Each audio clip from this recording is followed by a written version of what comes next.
সম্মানের জায়গায় রেখে তারপরে ইনশাল্লাহ হারাই যাবে। আল্লাহ হাফেজ সবাইকে, আবারও দেখা হবে। আমি আড়ালে ছিলাম, খুব ভালো ছিলাম, খুব শান্তিতে ছিলাম, গেমের ভিডিও বানাইতেছিলাম না। একটা সময় ছিল ভিউজের জন্য যা খুশি তাই করতেছিলাম, এটা ক্রেজ পাইতেছিলাম, ফেম পাইতেছিলাম, সাবস্ক্রাইবার্স পাইতেছিলাম, টাকা ইনকাম হচ্ছিল। তোমরা একটা বিষয় কি জানো, হয়তোবা এগুলো আমি আর করি না। মানে কিছু পরিবর্তন, কিছু চেঞ্জ, কিছু জিনিস আছে, এগুলো না বলাই থাক। পরিকল্পনা আমি কাউকে বলবো, শুধু আল্লাহ জানে আর আমি জানি। আগে অনেক কিছুতে ভয় পেতাম, আর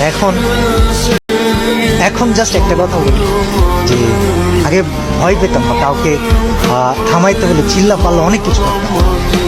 এখন সবচেয়ে ধীর স্থির ভাবে, সবচেয়ে নরম কণ্ঠে, সবচাইতে ইফেক্টিভ কাজগুলা করে দেখাইতে চাই। আমার জন্য দোয়া করো, আমার সাথে থাইকো, সম্মানের জায়গায় রেখে তারপরে ইনশাল্লাহ হারাই যাবে। আল্লাহ হাফেজ সবাইকে, আবারও দেখা হবে।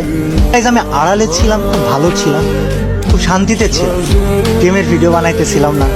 একটা সময় ছিল ভিউজের জন্য যা খুশি তাই করতেছিলাম, এটা ক্রেজ পাইতেছিলাম, ফেম পাইতেছিলাম, সাবস্ক্রাইবার্স পাইতেছিলাম, টাকা ইনকাম হচ্ছিল। তোমরা একটা